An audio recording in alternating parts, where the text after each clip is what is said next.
Magandang araw po sa inyong lahat. Ang kwentong inyong mapapakinggan ay tungkol sa isang batang prinsipe na magtataglay ng lakas ng isang ginintuang oso. Halina't ating tuklasin kung paano niya malalampasan ang lahat ng pagsubok na nakaatang sa kanyang balikat bilang susunod na hari ng kanilang kaharian at kung paano niya tatalunin ang mga taong gusto siyang iligpit simula nung sanggol pa lamang siya. Ngunit bago ang lahat, huwag po nating kalimutan mag-subscribe at i-hit ang notification bell sa aking YouTube channel na Apong Isaak at The Voice Addict para sa mas marami pang makapigil hiningang kwentong aswang at katatakutan mula sa mundo ng kababalaghan. Umpisahan na po natin ang kwento. Nung resulta, ano pong nangyari sa anak ko? Bakit siya nangingitim?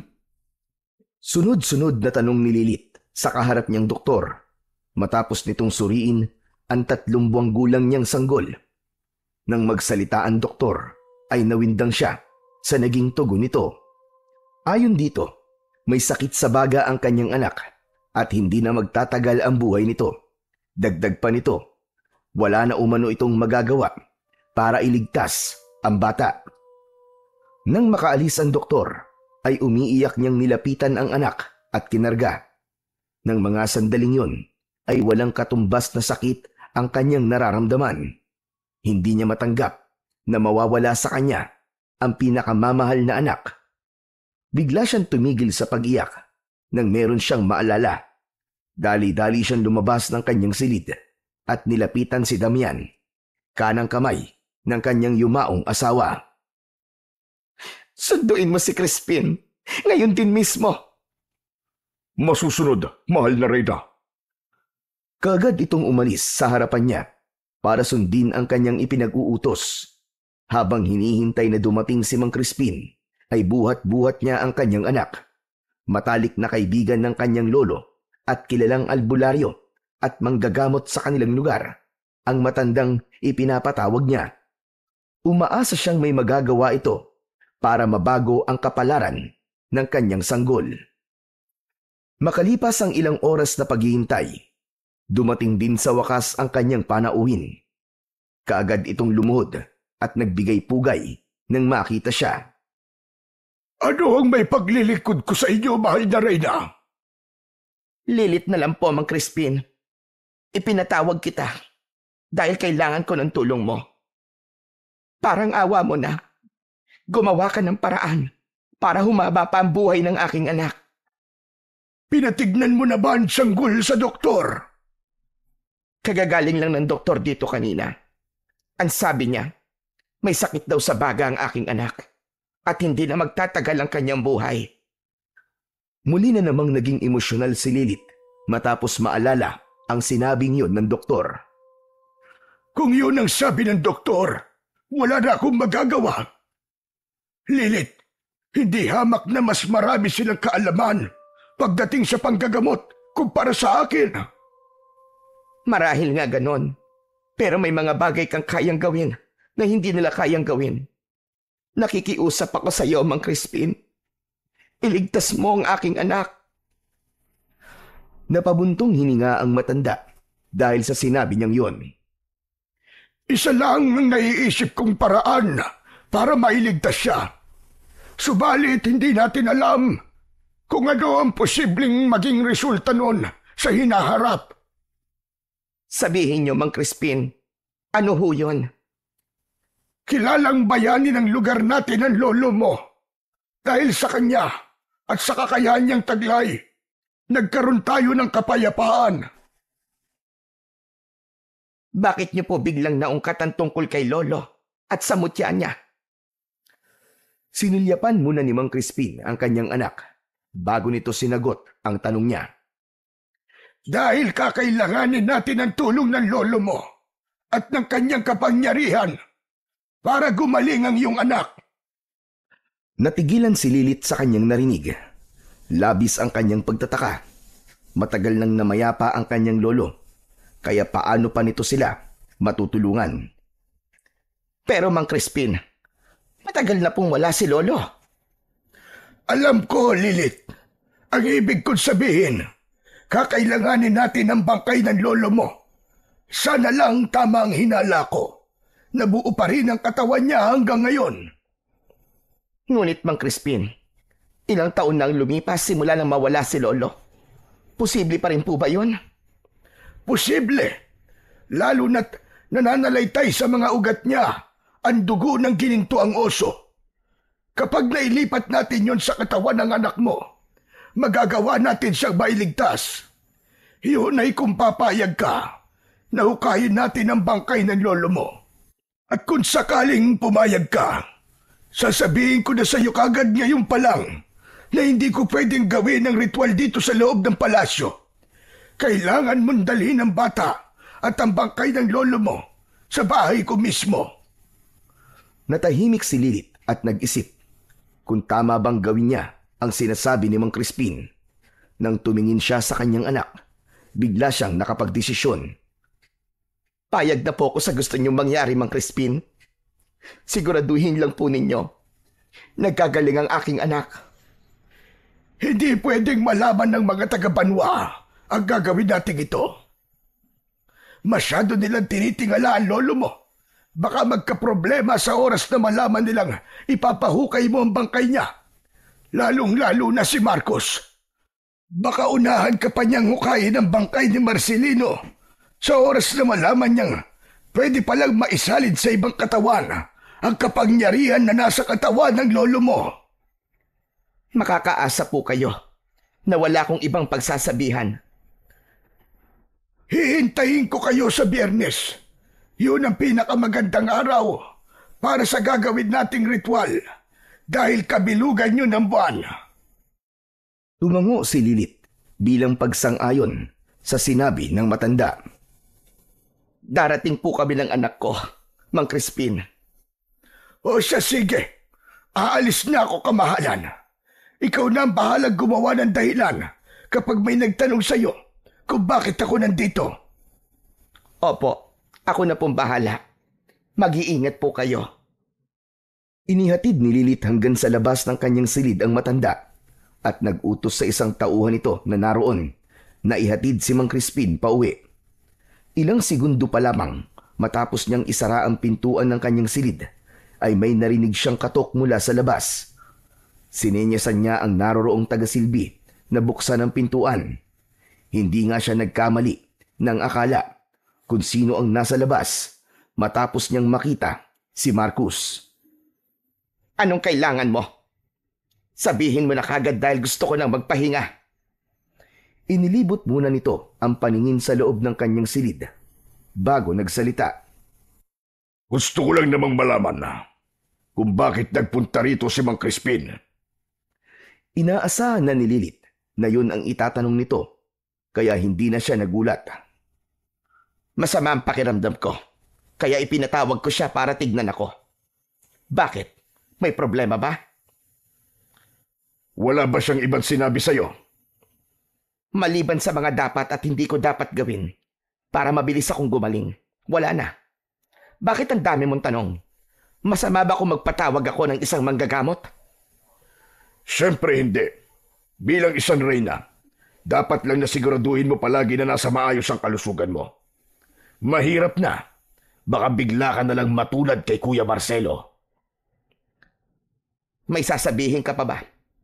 Ikaw na rin na nagsabi na mahalaga ang kalusugan ko. Pwede ka na bang umalis? Gusto ko na magpahinga. Masusunod. Mahal na reyna. Isang nakakalokong ngiti ang iniwan nito sa kanya bago naglakad palabas. Kapatid ng kanyang yumaong asawa ang lalaki. Hindi katulad ng asawa niya. Taliwas ang pag-uugali na meron si Marcus. Sakim ito at makasarili. Kaya nga hanggang ngayon ay hindi pa rin nawawala ang hinala niya na baka ito ang dahilan kung bakit nagkaroon ng malalang karamdaman ang kanyang asawa. Malaki ang galit nito sa kapatid dahil nang mamatay ang dating hari ay sa asawa niya ipinamana ang trono. Wala pang 1 taon nang pumanaw si Marcelo na kanyang asawa. Buntis siya noon sa kanilang anak na magkaroon ito ng kakaibang karamdaman na kahit si Mang Crispin ay hindi nagawang gamutin. Mahigit 1 buwan din itong naghirap bago binawian ng buhay. Napakabilis ng mga pangyayari at hanggang ngayon ay sariwa pa rin sa isip niya ang lahat. Kailangan mong gumaling, anak. Hindi pwedeng mapasakamay ni Marcos ang trono. Dahil anak ng hari, walang ibang pwedeng magmana ng tronong iniwan ni Marcelo kung hindi ang kanilang anak. Subalit ngayong nanganganib na mawala ang nag-iisa nilang supling, nanganganib din na mapasakamay ni Marcos ang trono. Kapag nagkataon, siguradong katapusan na ng mga mamamayan ng banwa. Dahil tiyak na taliwas sa pamumuno ng kanyang asawa ang paiirali nito. Kaya hindi pwedeng malaman ng lalaki na may sakit ang kanyang anak na si Marcelo Jr. Dahil paniguradong gagamitin nito ang dahilan na yon para maangkin ang kaharian. Huwag kang mag-alala, anak. Kasama mo ko sa lahat ng pagsubok na kakaharapin mo. Hinding-hindi kita pababayaan. Marahang hinaplos ni Lilith ang ulo ng kanyang anak at kinintalan ng masuyong halik ang noo nito. Kinagabihan, kaagad na isinagawa ni Lilith ang unang hakbang sa plano nila ni Mang Crispin. Mabuti na lang at may mga pinagkakatiwalaang tauhan ang kanyang yumaong asawa sa loob ng kaharian. Ang mga yon ang pinakiusapan niya na hukayin ang bangkay ng kanyang lolo habang naghihintay ng resulta. Hindi mapakali sa loob ng kanyang silid si Lilith. Abot langit ang kabang nararamdaman niya ng mga sandaling yon. May malapit na bundok sa labas ng banwa. Doon nakalibing ang bangkay ng kanyang lolo dahil yun ang huling kahilingan nito bago bawian ng buhay. Hating gabi na nang matanaw ni Lilith mula sa bintana ang senyales na hinihintay niya. Ang biglaang paglipad ng mga ibon sa bundok, ang senyales na hiningi niya sa mga inutusan niyang tauhan. Hudyat yon na nagawa na ng mga ito ang ipinag-uutos niya. Ang susunod na gagawin ng mga ito ay dalhin ang bangkay ng kanyang lolo sa bahay ni Mang Crispin. Kinabukasan, paglabas ni Lilith sa kanyang silid, ay kagad siyang sinalubong ni Marcos. Ano na naman ba ang kailangan mo, Marcos? Masyado ka atang nakatutok sa anak mo. Hindi mo na alam ang mga nangyayari sa paligid. Napakunot noo si Lilith dahil sa sinabi nitong yon. Anong ibig mong sabihin? May nangyari ba? Nawawala lang naman ang bangkay ng lolo mo. Nasa bulwagan na ang punong ministro, kasama ang ilan pang kinatawan. Hinihintay nila ang magiging desisyon mo sa pangyayaring ito. Natigilan si Lilith sa kanyang narinig. Hindi niya inaasahan na ganun kabilis nakakalat ang balita. Salamat sa impormasyon. Pagkasabi nun, ay nilampasan niya na ang lalaki at tinahak ang daan papuntang bulwagan. Kagad na nagbigay pugay sa kanya ang mga kinatawang naroon nang makita siya. Nagpatuloy siya sa paglalakad at huminto nang nasa harap na siya mismo ng mga ito. Ang punong ministro na si Gregorio ang kaagad na nagsalita. Marahil ay nakarating na sa iyo ang balita, kamahalan. Naparito kami para imukay, nahulihin at bigyan ng karampatang parusa at sino mang nagnakaw sa bangkay ni Apo Marcelino. Isang malaking katatawanan na nangyari ito. Hindi lang sa buong banwa, kundi pati na rin sa inyo, mahal na Reyna. Maaaring isipin ng inyong mga nasasakupan na wala tayong sapat na seguridad. Malaki ang ginampanang tungkulin ng iyong lolo dito sa lugar natin. Hindi natin pwedeng isawalang kimuna lamang ang pagkawala ng kanyang bangkay. Tama ang lahat ng sinabi mo, punong ministro. At sang-ayon ako sa gusto mong mangyari. Kailangan mahuli at maparusahan ang mga salarin sa lalong madaling panahon. Ipinapaubaya ko na sa inyo ang bagay na ito. At umaasa ako na magkakaroon kagad ito ng agarang resulta. Maraming salamat sa tiwala, mahal na Reyna. Makakaasa kang gagawin ko ito para mahuli na kagad ang may kasalanan. Kung wala na kayong tanong, Mauuna na ako. Kahapon pa masama ang aking pakiramdam. Kailangan ko pang magpahinga. Sige po, Mahal na Reyna. Maaari na po kayo magpahinga. Marami pong salamat ulit. Muling nagbigay ng pugay ang mga ito nang papalabas na siya sa bulwagan. Pagbalik niya sa kanyang silid, kagad niyang tinanong ang taga-silbi kung pumasok ba si Marcus. Nakahinga siya ng maluwag matapos nitong umiling. Hindi pwedeng makita ng lalaki na ganun ang itsura ng kanyang anak. Baka bigla itong magduda. Kinabukasan, araw ng Biyernes, kinausap ni Lilith ang kanyang taga-silbi na huwag sabihin kahit kanino na wala siya sa loob ng kanyang silid. Yun ang araw ng kanyang pagtakas palabas ng banwa para magtungo sa bahay ni Mang Crispin. May mga tinalaga na siyang tao kung kaya't naging madali ang ginawa niyang pagpuslit.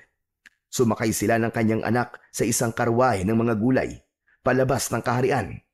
Nang malayo na sila mula sa kaharian, ay bumaba na siya at kagad naman siyang nilapitan ni Damian na kanina pa naghihintay sa kanyang pagdating. Nakasakay ang lalaki sa isang kabayo. Kailangan na natin magmadali, kamahalan. Inilahad dito ang isang kamay para alalayan siyang makasakay sa kabayo. Dahil may kalayuan ang bahay ni Mang Crispin mula sa banwa, ilang baryo ang kanilang dinaanan. Malapit ng dumilim nang makarating sila sa kanilang destinasyon. Kagad siyang sinalubong ng matanda pagbaba niya sa kabayo. May napadpad na po bang mga kawal dito sa lugar niyo, Mang Crispin? Nabalitaan kasi kagad nila ang nangyaring pagkawala ng bangkay ni Lolo. Kinailangan ko pong pumayag sa gusto ng punong ministro na hanapin sa lalong madaling panahon ng bangkay at ang mga salarin para hindi nila ako pagdudahan. Naiintindihan ko, Mahal na Reyna. Kung ganon, ay kailangan na pala nating magmadali. Inanyayahan siya ng matanda na pumasok sa loob ng bahay nito at inutusan siyang ibaba ang kanyang anak sa papag, katabi ng mesang kinaroroonan ng bangkay ng kanyang lolo. Otomatiko siyang napatitig sa katawan ng kanyang lolo. Kung ano ang itsura nito nung inilibing nila ay wala pa ring pinagbago. Hindi niya man lang kinakitaan ng pagkaagnas ang balat nito. Para lang itong natutulog ng mahimbing. Pambihira. Ilang taon na ang lumipas, pero buong-buo pa rin ang bangkay ni Lolo. Iyon ay dahil sa kapangyarihan na nasa loob ng kanyang katawan. Sa oras na mailipat natin yun sa katawan ng anak mo, doon pa lang natin makikita ang totoong itsura ng bangkay niya. Nang lumitaw ang maliwanag at bilog na buwan, ay sinimulan na nga ni Mang Crispin ang ritual. Nakatayo lamang sa isang sulok si Lilith at matamang nagmamasid. Biglang umihip ang malamig na hangin nang magsimulang magbanggit ng mahiwagang salita ang matanda. Matapos ang ilang minutong orasyon, kumuha ito ng patalim at hiniwaan ang kanang braso ng kanyang anak sa may bandang ugat mismo. Dahil sa ginawa nitong yun, umalingaw-ngaw sa loob ng bahay ang matinis nitong iyak matapos na masaktan. Sunod na hiniwaan ng matanda ang kanang braso ng kanyang lolo. Pagkatapos nun ay ipinatong nito yon sa braso ng kanyang anak at pinagtapat ang kanilang mga sugat. Makalipas lamang ang ilang sandali, may nakita siyang lumabas mula sa sugat ng kanyang lolo at kagad yung pumasok sa sugat ng kanyang anak. Mang Crispin, ano ang bagay na yon? Dugo ng ginintuang oso. Yun ang magbibigay ng lakas sa mahal na prinsipe. Nang matapos ang ritual, laking gulat ni Lilith dahil biglang naging isang kalansay ang katawan ng kanyang lolo. Patawarin mo ko, Lolo.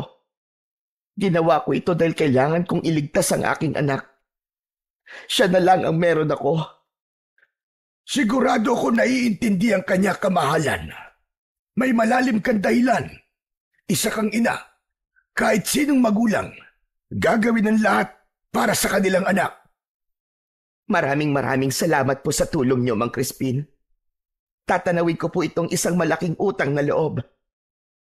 Hindi kita tinulungan dahil naaawa ko sa iyo. Tinulungan kita dahil hindi pwedeng mapunta sa mga kamay ni Marcus ang banwa. Sakim ang kapatid na yon ni Marcelo. Kawawa ang mga tao sa oras na mapasakamay niya ang trono. Sang-ayon po ako sa sinabi niyo. Ako man, wala rin akong tiwala sa kanya. Siya ang pinagdududahan mo tungkol sa nangyari sa asawa mo, tama ba? Sunod-sunod na tumango si Lilith. Tama ang hinala mo. Siya nga ang may kasalanan. Mang Crispin, paano niyo pong nasabi yan? Napuno ng pagtataka si Lilith nang mapansin niyang biglang naging malikot ang mga mata ng matanda. Mang Crispin, sabihin po ninyo, may alam po ba kayo sa nangyari? Wala siyang sakit katulad ng sinabi ko sa iyo. Ang totoo, nilason siya. Nung araw na pinuntahan ko siya para gamutin, nalaman ko kagad na lason ang dahilan kung bakit siya nagkaganon. Teka, Mang Crispin, ang sabi niyo sa akin noon, may malubha siyang karamdaman at hindi niyo kayang gamutin. Biglang umiwas ng tingin ang matanda matapos marinig ang sinabi niya. Nagsinungaling ako, kamahalan. Hindi totoo ang sinabi kong yon. Alin sa dalawa ang hindi totoo, Mang Crispin? Yung sinabi mo na may malubha siyang karamdaman o yung sinabi mo na hindi mo siya kayang gamutin? Pareho. Patawarin mo ko, kamahalan. Nadala ko noon sa pananakot ni Marcos, kaya hindi ko ginamot ang hari. Nanlambot ang mga tuhod ni Lilith at bigla siyang napaupo sa kawayang upuan na nasa likuran niya. Kung ginamot mo siya noon, buhay pa sana siya ngayon. Labis akong nagsisisi sa pagiging duwag ko noon. Hanggang ngayon, hindi pa rin ako pinapatahimik ng aking konsensya. Subalit, alam kong kahit na ano pang pagsisisi ang gawin ko, hindi ko na kailanman maibabalik ang nangyari. Hindi pa huli ang lahat, Mang Crispin. May magagawa ka pa. Ilantad mo sa lahat ang ginawa ni Marcos. Hindi ko pwedeng gawin yan. Hindi pa sa ngayon. Otomatikong napakunot noo si Lilith.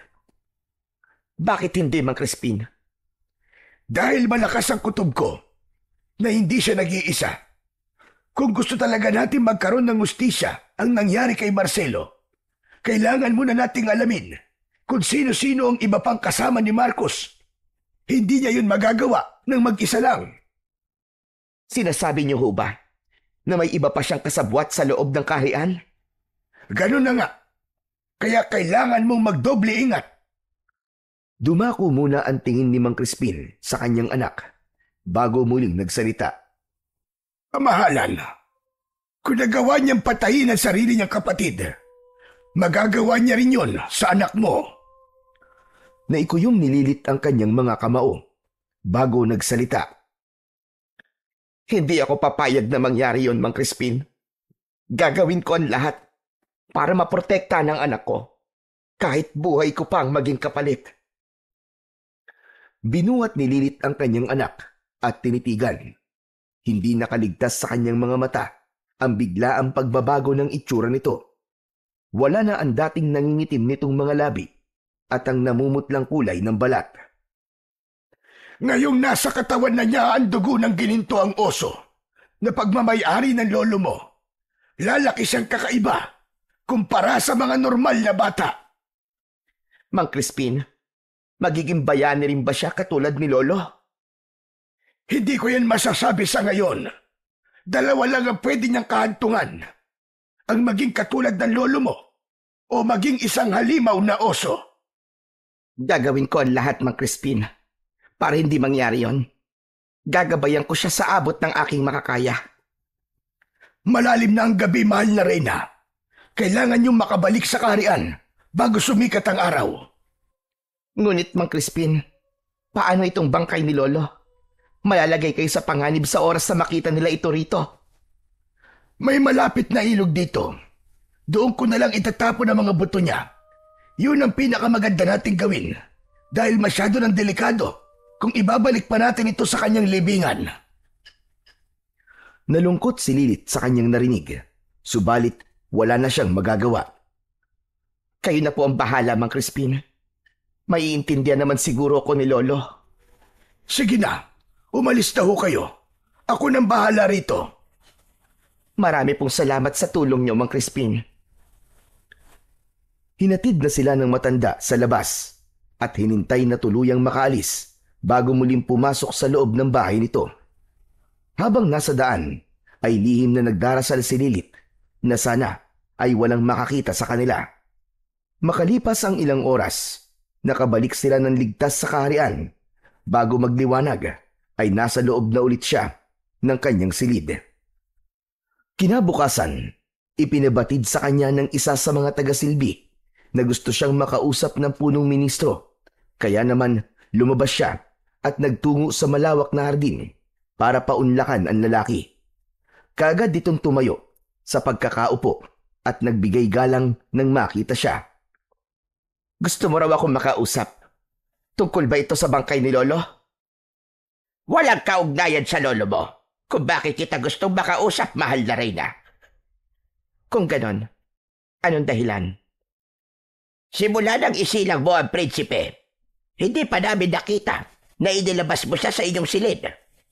Dahil doon, maraming haka-haka ang nabubuo sa isipan ng ilan sa mga opisyal. Iniisip nila na baka may karamdaman ng prinsipe at itinatago mo lamang sa amin. Bilang mga kinatawan ng palasyo, may karapatan kaming malaman ang totoong kalagayan ng susunod na magiging hari.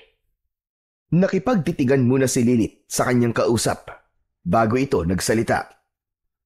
Para sa ikakatahimik ng inyong mga isipan, bukas na bukas din, ihaharap ko sa inyo ang aking anak. Malaya kayong lapitan siya para matiyak nyo sa inyong mga sarili kung tama ba o hindi ang mga hinala nyo. Iparating mo yan sa kanila. Masusunod po, mahal na Reyna. Ano na pala ang resulta sa paghahanap nyo sa bangkay ng aking lolo? Marami na kaming napuntahang mga baryo, pero hindi pa rin namin nakikita ang bangkay. Huwag po kayong mag-alala. Susuyurin namin ang bawat baryo na pupuntahan namin. Aasahan ko yan. May sasabihin ka pa ba, Gregorio? Wala na po, mahal na Reyna. Maaari na po kayong bumalik sa inyong silid. Maraming salamat po. Nang marinig ang sinabing yon, ay tumalikod na siya at humakbang palayo. Habang naglalakad, ay laman ng isip niya ang kanilang pinag-usapan. Mabuti na lang pala at nasa maayos ng kalagayan ang kanyang anak. Kayang-kaya niya na itong iharap sa lahat. Nang makabalik siya sa kanyang silid, kagad siyang lumipat sa natutulog na sanggol at tinitigan ang payapa nitong muka. Kailangan mong lumaki ng matapang at palaban, anak. Maraming mababangis na lobo dito sa loob ng palasyo. Hindi sila magdadalawang isip na sakmalin ka sa oras na makita ka nilang mahina. Hinawakan ni Lilith ang kamay ng kanyang anak at dinampian ng masuyong halik. Nang akmang bibitiwan niya na sana yon, nagulat siya dahil bigla nitong hinawakan ng maigpit ang kanyang kamay. Tila ba ipinapahiwatig nito na naiintindihan nito ang kanyang mga sinabi. Nagtagal ng ilang segundo ang pagkakahawak nito sa kamay niya bago kusang bumitaw. Kinagabihan, ipinatawag ni Lilith si Damian dahil may mahalaga siyang nais sabihin sa lalaking general. Damian, ihaharap ko bukas sa kanila ang anak ko. Hindi natin alam ang mga posibleng mangyari. Magtalaga ka ng mga tao na magbabantay sa loob at labas ng bulwagan. Wala akong tiwala sa ibang mga kawal. Makakaasa po kayo, kamahalan, para matiyak ang kaligtasan ng prinsipe. Sasama ako sa inyo sa loob.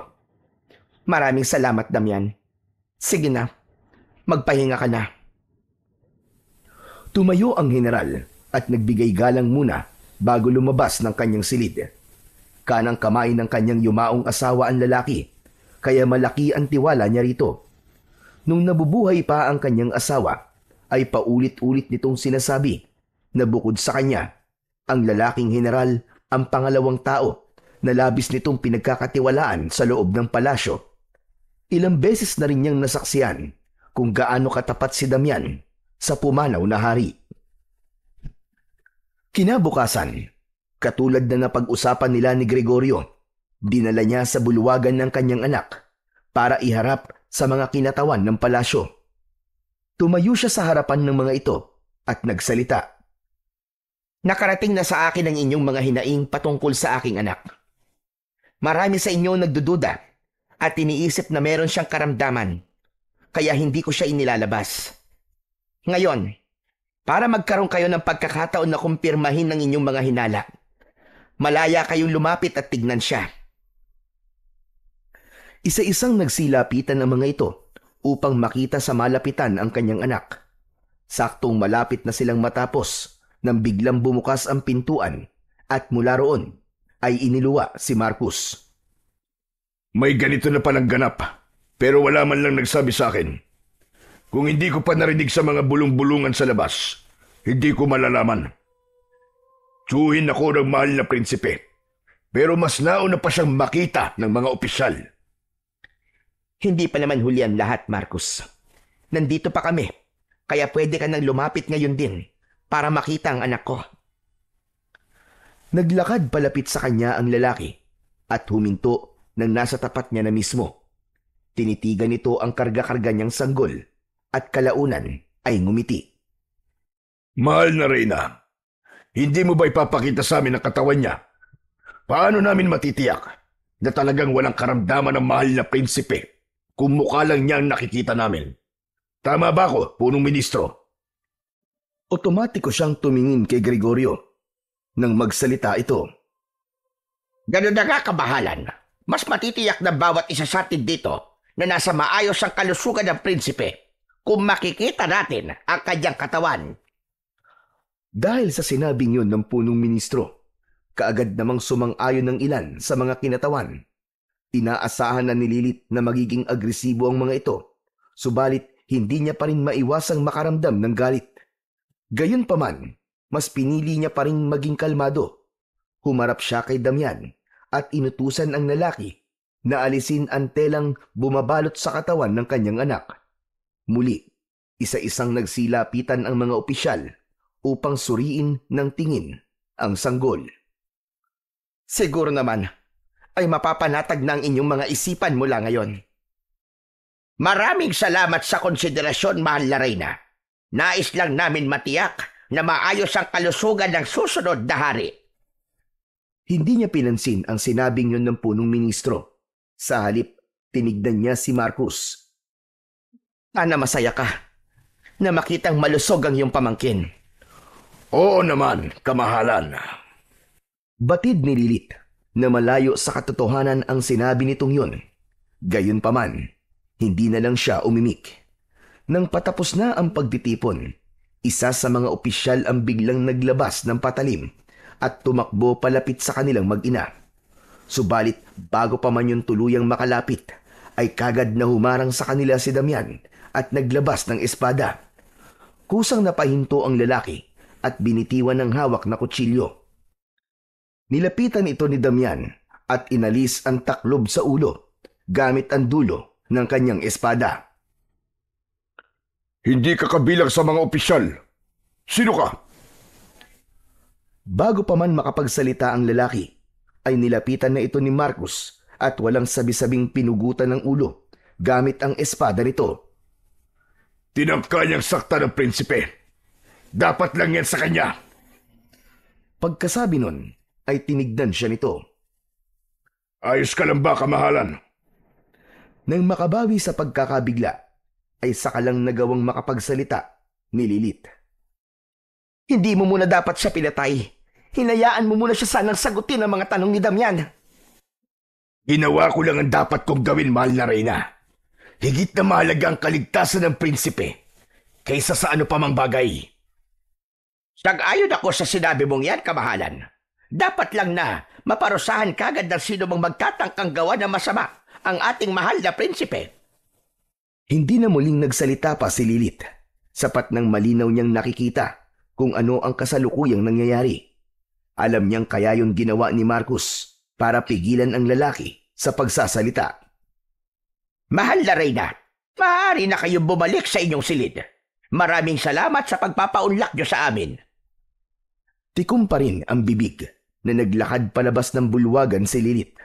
Sa kanyang likuran ay nakasunod si Damian. Pagdating sa kanyang silid, ay inanyayahan niyang pumasok ang general.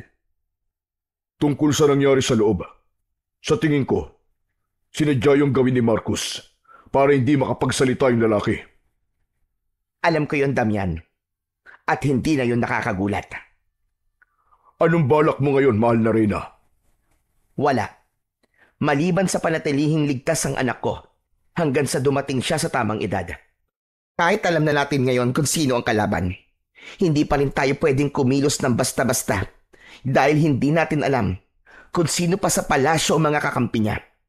Sa ngayon, kaligtasan muna ni Marcelo ang mahalaga. Kung ganun, kailangan niyang matutong makipaglaban. Ako ang magtuturo sa kanya kapag kaya na niya. May iba ko naiisip, Damian. Ano yun, kamahalan? Gusto kong lumayo kasama ang anak ko. Yun lang ang naiisip kong paraan para matiyak ang kaligtasan niya. Hanggat nandito kami sa loob ng palasyo, hindi ko tiyak kung hanggang kailan siya magiging ligtas. Ibig niyo sabihin, mahal na Reyna, tatakas kayo ng mahal na prinsipe? Tama ka, Damian. At kailangan ko ng tulong mo para magawa ko yon. Ikaw na ang bahalang magplano kung paano kami makakalabas dito. Kailangan kong mailayo ang anak ko rito sa lalong madaling panahon. Sigurado ka na ba talaga sa desisyon mong yan, mahal na Reyna? Oo, Damian. Matagal ko na rin itong pinag-isipan. Kung ganun, sige. Ako na po ang bahala. Makakalabas kayo rito ng ligtas, pangako. Malaki ang tiwala ko sa iyo, General. Alam kong hindi mo kami ipapahamak ng anak ko. Maraming salamat po sa pagtitiwala, mahal na Reyna. Hindi ko po kayo bibiguin. Nang matapos ang pag-uusap nilang yon, ay nagpaalam na ang lalaki. Siya naman ay nahiga na sa tabi ng kanyang anak. Makalipas ang ilang segundo, ay muli siyang tumayo at lumapit sa dingding na siya ring nagsisilbing pintuan patungo sa kabilang silid. Binuksan niya yon at naglakad palapit sa naroong altar kung saan nakapatong ang isang maliit na banga na naglalaman ng abo ng kanyang yumaong asawa. Naupo siya sa harap nun at tumingin sa larawang nakasabit. Aalis muna kami ng anak mo. Pero babalik din kami sa tamang panahon. Kapag kaya na niyang harapin ang kanyang kapalaran. Ngunit sa ngayon, ito lang ang naisip kong paraan para maging ligtas siya. Huwag kang mag-alala, mahal kong asawa. Hinding-hindi ko pababayaan ang anak natin. Yun ang mga katagang binitiwan niya habang nakatitig sa larawan. Balak niya pa sanang manatili ng ilan pang minuto sa loob. Subalit bigla siyang napatakbo palabas nang marinig niya ang iyak ng kanyang anak. Binalot siya ng takot nang maabutan niyang karga-karga ng kanyang tagasilbian sanggol at may hawak itong patalim. Bakas sa mukha ng babae na tila napilitan lang ito kaya sinubukan niya itong pakiusapan. Huwag mong gawin yan. Huwag mong saktan ang anak ko. Bumukas ang pintuan ng kanyang silid at iniluwa nun si Damian. Nang akmang bubunot ng espada ang general, ay pinigilan niya ito. Baka biglang mataranta ang babae at saksakin ang anak niya. Akin na ang anak ko. Huwag kang mag-alala. Hindi kita parurusahan. Dahan-dahan siyang naglakad palapit dito habang nagsasalita. Nang tuluyan siyang makalapit, ay kinuha niya ang anak mula sa kamay nito. Hindi naman ito pumalag nang gawin niya yon. Ngunit nagulat siya nang bigla nitong saksakin ang sariling leeg. Saglit lang at kagad itong binawian ng buhay. Nang makarating sa punong ministro at sa iba pang opisyal ang nangyari, ay nagdesisyon ang mga ito na dakpin ang mga mahal sa buhay ng babae. Nang malaman niya ito, ay dali-dali siyang nagtungo para pigilan ang mga ito sa nakatakdang gawin. Subalit huli na, sa labas ng bulwagan, naabutan niya si Marcus na isa-isang pinapaslang ang mga mahal sa buhay ng kanyang tagasilbi. Kahit matanda, ay hindi nito pinalagpas. Dahil sa pangyayaring yun, mas lalong tumindi ang pagnanais niya na makaalis na ng palasyo. Kinagabihan ng araw na yon, nagdesisyon si Lilith na kausapin si Marcus. Siya mismo ang pumunta sa silid nito. Aba, isa itong himala sa lahat ng himala. Tama bang nakikita ko? Pinuntahan mo ko rito. Hindi na ako magpapaligoy-ligoy pa. Tatapatin na kita. Pigilan mo na ang kakautos na ipapatay ang anak ko. Anong ibig mong sabihin? Huwag ka na magmaang-maangan pa. Walang ibang pwedeng mag-utos nun kundi ikaw lamang. Alam kong matagal mo nang gustong maghari. Kaya nga, nilasod mo ang kapatid mo. Naglakad palapit sa kanya ang lalaki at tinitigan siya. Kung ganon, alam mo na pala ang tungkol doon. Bakit hindi mo ako ipadakip? Dahil alam kong magdudulot lamang yun ng malaking gulo. Alam naman natin pareho na hindi ka papayag na basta na lamang maparusahan. Talagang hindi. Lalo na ngayong malapit nang mangyari ang gusto ko. Kapag naalis na sa landas ko ang anak mo, ako na ang magiging bagong hari. Naggitgit ang kalooban ni Lilith dahil sa sinabi nito, subalit hindi niya yun ipinahalata sa kausap. Kaya ako nagpunta rito dahil may gusto kong hilingin sa'yo. Parang ang hirap yatang paniwalaan ng sinabi mo, mahal na Reyna. Pero sige, ano ba yon?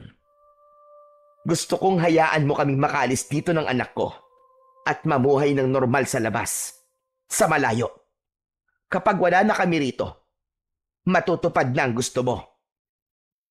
At paano ko naman matitiyak na hindi kayo babalik para bawiin sa akin ang lahat? Ayokong malagay sa alanganin ng buhay ng anak ko. Sapat ng rason yon para mapadatag kang hindi na kami babalik dito. Palalakihin ko siyang isang normal na tao. Ililihim ko sa kanya ang lahat. Saglit na natahimik ang kanyang kausap at tila nag-iisip. Makalipas ang ilang segundo, ay muli itong nagsalita. Alang-alang sa iisang dugo na nananalaytay sa amin ng prinsipe, papayag ako sa gusto mo, mahal na Reyna. Pagkakataon mo na ito para mamuhay ng mapayapa kasama siya. Pero sa oras na magpakita ulit kayo rito sa banwa, ako mismo ang papatay sa inyo. Katulad ng sinabi ko, hindi ako papayag na malagay sa alanganin ng buhay ng aking anak. Kapayapaan ang nais mo. Kapayapaan ang ibibigay ko sa'yo. Basta wag na ulit kayong babalik dito. Makakaasa ka. Iyong-iyo na ang trono mo. Pagkasabi niya ng mga katagang yon, ay tumalikod na siya at naglakad palabas ng silid nito. Nang malapit na siya sa kanyang silid, ay nakasalubong niya si Damian. Sinenyasan niya itong sumunod sa kanya sa loob. Wala nang pagtakas na magaganap, Damian. May ibang paraan ako naisip. Tumingin siya sa lalaki at sinimulan niyang ikwento ang napag-usapan nila ni Marcus. Ano ka mo, mahal na Reyna? Ibinigay niyo ang trono sa kanya? Sa ngayon lang, Damian. Sa ngayon lang. Para sa kaligtasan ng aking anak. Pero mahal na Reyna, paano ka nakatitiyak na tutuparin niya ang sinabi niya? Hindi naman ako naniniwala sa mga binitiwan niyang salita, Damian. Uso si Marcus. Alam kong gagawa pa rin yun ng paraan para tuluyang mawala sa landas niya ang anak ko. Ang mahalaga rito, hindi na natin kailangan pang magpakahirap magplano para makalabas ng banwa. Sa bagay, tama ho kayo, kamahalan. Mas delikado nga kung patago tayong tatakas dahil kapag nahuli nila kayo, tiyak nakatapusan nyo na. Kailan ang balak niyong pag-alis? Ngayon din mismo, Damian. Ipaghanda mo ako ng kabayo. Magdadala lang ako ng ilang gamit. Masusunod po, mahal na Reyna. Nang lumabas ng kanyang silid ang lalaki, ay inabala niya ang sarili sa pagbabalot ng mga gamit na dadalhin niya. Makalipas ang ilang minuto, muling bumalik si Damian. Mahal na Reyna, nakahanda na po ang kabayo. Nilapitan nito ang binalot niyang gamit at isinukbit sa likod. Siya naman ay kinarga ang kanyang anak at isinakay sa telang nakatali sa kanyang katawan. Sabay silang naglakad palabas at ilang sandali pa ay pareho na silang nakasakay sa kanya-kanya nilang kabayo at tinatahak ang daan palabas ng tarangkahan ng banwa. Namukaan siya ng mga kawal na nakagwardya subalit hindi niya pinansin ang nagtatakang tingin ng mga ito. Ngunit hindi pa man sila nakakalayo ay may narinig silang mga yapak ng kabayo mula sa kanilang likuran. Paglingon niya, 3 tao ang nakita niyang humahabol sa kanila. Alam niyang mga tauhan yon ni Marcus. Mauna ka na, mahal na Reyna. Ako na ang bahala rito. Pagkasabi nun, ay nakita niyang huminto si Damian at hinintay na makalapit ang mga humahabol sa kanila. Wala siyang inaksayang sandali. Mas binilisan niya ang pagpapatakbo. Bago lumiko, ay narinig pa niya ang ingay ng mga espadang nagkikiskisan. Walang 10 minuto ang lumipas, ay may narinig siyang sumusunod sa kanya. Nakahinga siya ng maluwag nang matiyak niyang si Damian yon. Binagalan niya ang kanyang pagpapatakbo at hinintay itong makalapit. May sugat ka, Damian. Aniya nang makita ang dumudugo nitong balikat. Wala ito, kamahalan. Tara na, bago pa may dumating na iba. Kay Mang Crispin tayo. Pagkasabi nun, ay binilisan na niya ulit ang pagpapatakbo. Malapit nang sumilay ang bukal liwayway nang makarating sila sa lugar ni Mang Crispin. Naabutan nila ang matanda na merong ginagamot. Mang Crispin, ano ang nangyari sa kanya? Habang nagsasalita, ay nakatingin si Lilith sa balikat ng lalaking ginagamot ng matanda. Inatake raw siya ng aswang. Mabuti na lamang at nagawa pa niyang makatakas at makapunta rito. Nagsalubong ang 2 kilay ni Lilith dahil sa sinabi na yon ni Mang Crispin. Ano kanyo, Mang Crispin? Aswang? Hindi ba't bago mawala si Lolo, ay nagawa na niyang talunin ang lahat ng mga aswang? Yun din ang pagkakaalam ko, mahal na Reyna. Kaya nga nagkaroon ng kapayapaan sa loob at sa labas ng kaharian. Nang mga sandaling yon, hindi alam ni Lilith kung ano ang kanyang mararamdaman. Umalis sila sa kaharian dahil mapanganib, subalit ganun din pala sa napuntahan nilang lugar. Pati pala rito sa labas ng banwa ay hindi ligtas ang aking anak. Teka nga, sandali lang. Hindi ko pa pala na itatanong sa inyo kung bakit bigla na lamang kayong napasugod dito. Sasabihin ko po mamaya, Mang Crispin, pagkatapos niyo po siyang gamutin. Ang tinutukoy ni Lilith ay ang lalaking kasalukuyang ginagamot ng matanda. O siya, sige. Maupo muna kayo at tatapusin ko lang ito. Hinintay niyang matapos sa panggagamot ang matanda at nang makaalis ang lalaking ginagamot nito, ay ikinuwento niya na sa matanda ang lahat. Hindi ligtas kung mananatili kayo rito. May alam akong lugar na pwede niyong pagtaguan. Doon, tiyak na hindi kayo matutuntun ni Marcos. Subalit ngayon pa lang, ipapaalam ko na sa iyo. Malaki ang kakaharapin mong pagbabago sa lugar na tinutukoy ko. Nakahanda po ako sa kahit na anong pagbabago. Ang mahalaga sa akin ay ang kaligtasan ng anak ko. Naudlot ang iba pa niyang sasabihin matapos mahagip ng kanyang paningin ang biglaang pagkatumba ni Damian. Doon lang niya napansin na nangingitim na pala ang mga labi nito. Nang makita ni Mang Crispin ang itsura ng lalaki, ay kaagad nito yung nilapitan. May laso ng palasong tumama sa balikat niya. Kailangan niyang magamot bago yung tuluyang kumalat sa katawan niya. Dahil hindi alam ang gagawin at sasabihin, nanatili lang siyang nakamasid habang natataranta ang matandang manggagamot. Makalipas ang ilang minuto, nakahinga siya ng maluwag matapos sabihin ni Mang Crispin na nasa maayos ng kalagayan si Damian. Kailangan niyo nang umalis dito sa lalong madaling panahon. Mahal na Reyna, Paniguradong pinag-ahanap na kayo ng mga tauhan ni Marcos. Hindi malayong makarating sila rito anumang oras. Pagkasabi nun, ay naglakad ang matanda palapit sa isang bagay na natatakpan ng itim na tela. Nang alisin nito yon, ay tumambad sa kanyang paningin ang isang salamin. Nagtaka pa siya dahil nang tumapat siya roon ay wala siyang nakitang refleksyon niya. Ang bagay na ito, ang lagusan papunta sa lugar na sinasabi ko. Namangha si Lilith sa kanyang narinig. Hindi siya makapaniwala na napakahiwaga pala ng bagay na nasa kanyang harapan. Nilapitan niya yon at nang subukan niyang ipatong ang isa niyang kamay sa mismong salamin, ay tumagos lamang yon. Dala ng pagkagulat, kagad niyang binawi ang kanyang kamay. Mang Crispin, saan po galing ang salamin na ito? Sa isang aswang na mangkukulam na kalaban ng lolo mo. Dito siya pumasok noon para makatakas. Balak sanang sirain ni Marcelino ang salamin na ito para hindi na makabalik ang aswang. Subalit pinigilan ko siya. Sinabi kong ibigay na lang niya sa akin.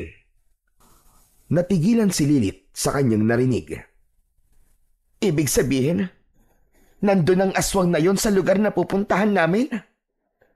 Ganun na nga. Pero huwag kang mag-alala. Masyadong malawak ang pupuntahang lugar, kaya malabong makita niyo siya. Isa pa, ilang taon nang nakakaraan simula nang mangyari yon. Baka matagal na siyang patay, lalo na't nagawa siyang saksakin ng lolo mo sa dibdib bago makatakas. Kahit papano ay nabawasan ang nararamdaman niyang pagkabahala matapos marinig ang sinabing yon ng matanda. Mahal na Reyna, ano na po ang inyong desisyon? Aalis na po kami ngayon, Mang Crispin. Kayo na lang po ang bahalang magsabi kay Damian kapag nagkamalay siya. Pwede siyang wag sumunod kung gusto niya. Sige, ako na ang bahalang magpaliwanag sa kanya. Maraming salamat po sa lahat ng tulong niyo, Mang Crispin. Kung sakaling gustuhin mong bumalik, nakasulat dito kailangan mong gawin.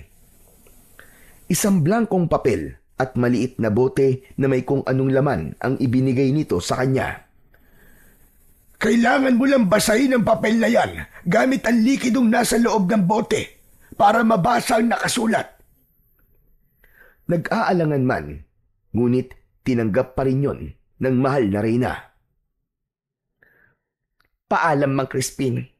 Muli, maraming salamat po. Hanggang sa muli, mahal na Reyna. Mag-iingat kayo. Nginitian ni Lilith ang matanda bago siya muling humarap sa salamin. Dahan-dahan niyang idinantay ang isa niyang kamay hanggang sa unti-unti yung lumubog. Nang mahigit kalahati na ng kanyang braso ang nasa loob ng salamin, ay biglang may malakas na puwersa ang humila sa kanya papasok. Napapikit siya nang maramdaman niyang para siyang bumubulusok sa kawalan. Pagkatapos ng mga pangyayaring yon, ay mabilis na lumipas ang 10 taon. Akin na yan! Baon ko yan eh! Tigaw ng 10 taong gulang na si Marcelo habang pilit na binabawi ang pagkain niyang bigla na lamang inagaw ng mga sutil niyang kaklase. Sa halip na ibigay, pinagtawanan lang siya. Hindi lang yun ang unang beses na pinagtripan siya ng mga ito. Sa katunayan, halos araw-araw ay ginagawa siyang katatawanan. Kung pwede nga lang, ay ayaw niya nang pumasok dahil walang gustong makipagkaibigan sa kanya. Akin na sabi yan eh! Nang mga sandaling yon, ay makikita na sa mga mata ni Marcelo ang galit. Ramdam niya rin na parang may kung anong gustong kumawala sa kanya. Nang mapagtanto niya kung ano ang nangyayari, ay tumakbo siya palabas at nagtungo sa palikuran na nasa likod ng kanilang silid-aralan. Pumasok siya ron at kagad na isinara ang pinto. Ang kaninang galit na nararamdaman niya ay napalitan ng takot nang makita niyang nagkaroon siya ng matutulis na mga kuko at makapal na balahibo sa mga kamay. Dahil sa takot na baka may makakita sa kanya, Hinintay niyang bumalik sa normal ang kanyang katawan bago siya lumabas. Pagbalik niya sa kanilang silid-aralan, kinuha niya lang ang kanyang bag at nagdesisyon ng umuwi kahit hindi pa oras ng uwian. Hindi ganong malayo ang kanilang bahay mula sa paaralan na kanyang pinapasukan, kaya makalipas lamang ang ilang minutong paglalakad ay nakarating na kagad siya sa kanila. Otomatikong nagsalubong ang kanyang kilay nang maabutan niyang may bisita ang kanyang nanay, isang lalaki na sa hula niya ay edad 40 pataas. Sa kanya tumuon ang atensyon ng dalawa. Aba, ang aga mo yatang umuwi anak. Wala pang 11:30. Lumapit siya sa ina at yumakap. Nay, ayoko na po mag-aral. Palagi na lang po nila akong inaaway. Hindi na nagulat si Lilith sa kanyang narinig. Hindi yun ang unang beses na naglabas ng hinaing sa kanya ang anak patungkol sa mga nararanasan nito sa loob ng paaralan. Ilang beses na rin niyang kinausap ng maayos ang mga kaklase nito, subalit sadyang matitigas ang mga ulo. Anak, hindi ka pwedeng hindi mag-aral. Importante yun para magkaroon ka ng magandang kinabukasan. Hayaan mo. Bukas pagsasabihan ko ulit sila. Sige na anak, pumasok ka na muna sa kwarto mo. Tawagin na lang kita maya-maya. Sige po, Nay. Bago umalis, ay tumingin muna siya sa lalaking kausap ng kanyang nanay. Nagtama ang kanilang mga mata at nginitian siya nito. Bagamat mukhang mabait, nag-alangan siyang ngitian ito pabalik dahil estranghero pa rin ito sa paningin niya.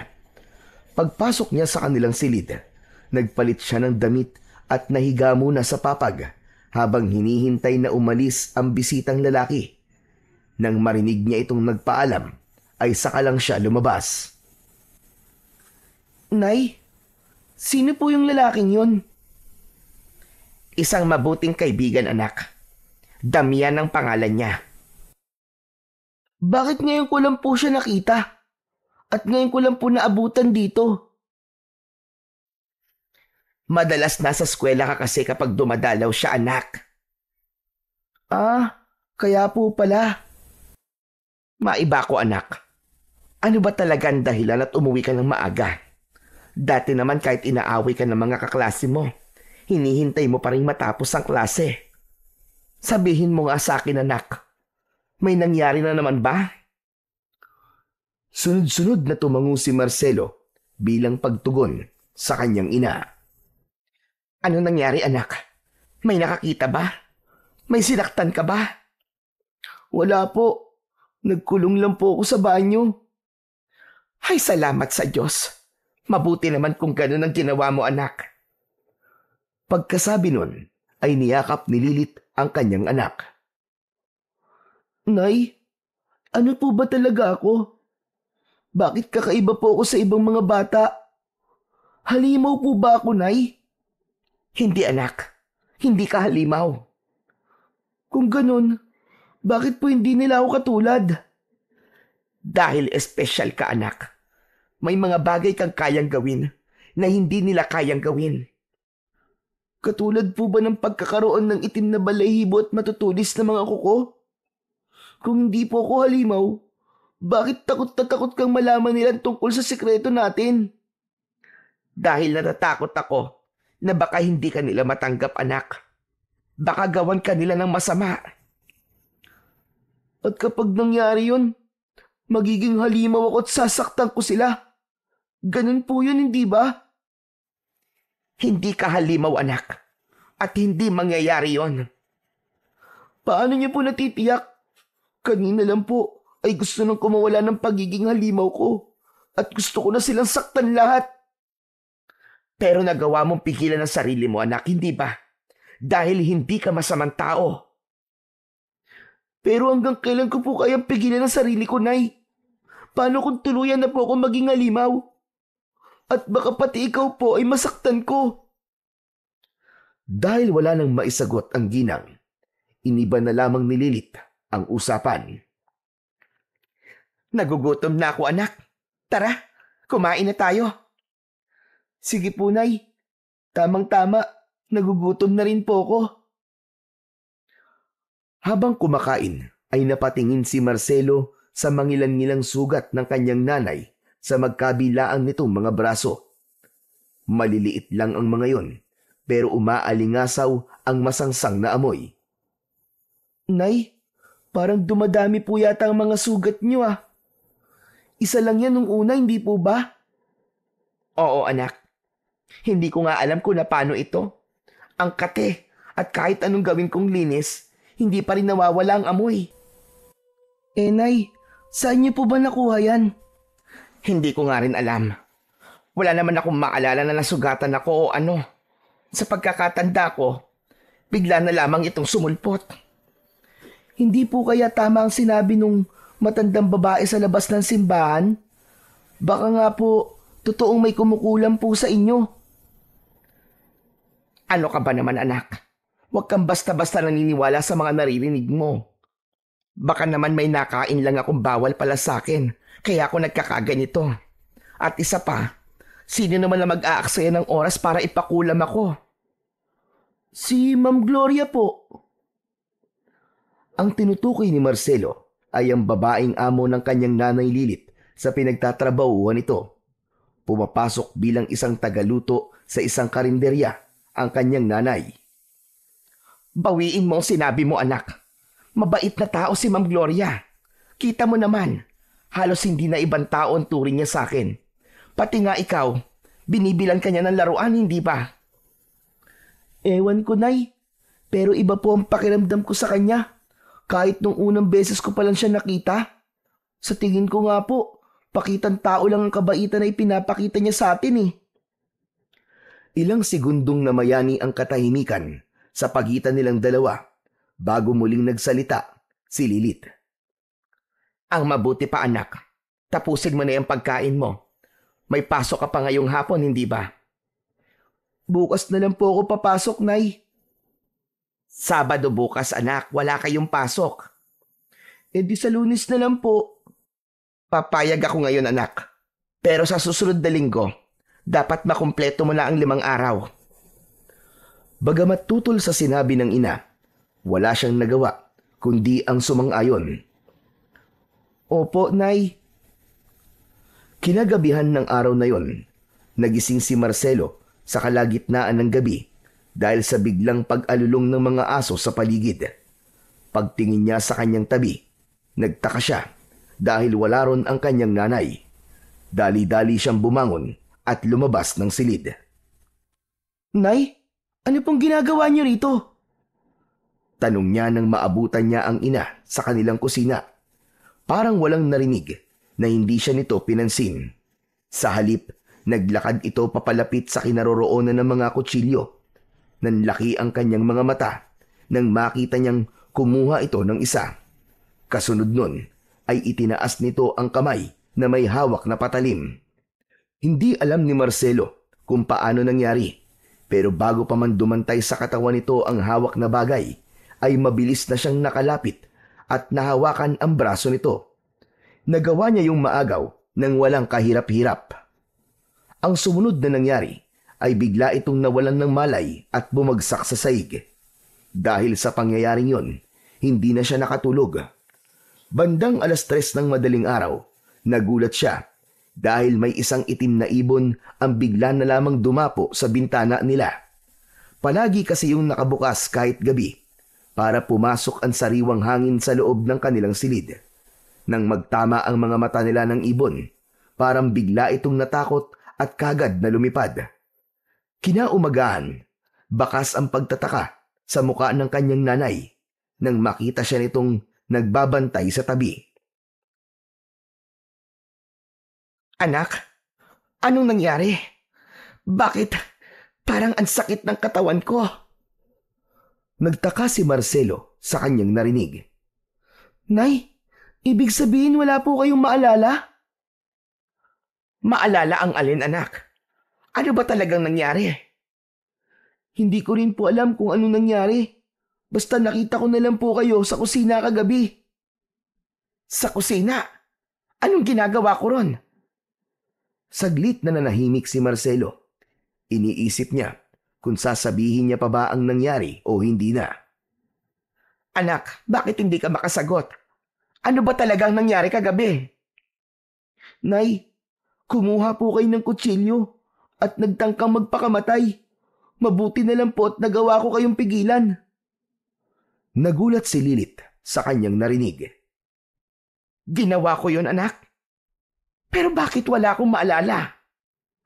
Hindi ko rin po alam, Nay. Yun nga rin po ang ipinagtataka ko eh. Sigurado ka bang ginawa ko yon, anak? Baka nananaginip ka lang. Hindi po, Nay.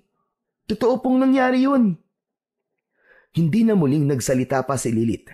Sa halip, nilapitan niya si Marcelo at niyakap. Nay, natatakot po ako. Paano na lang po kung hindi po ako nagising kagabi? Paano po kung sa susunod na gawin niyo po yun, ay wala ako rito?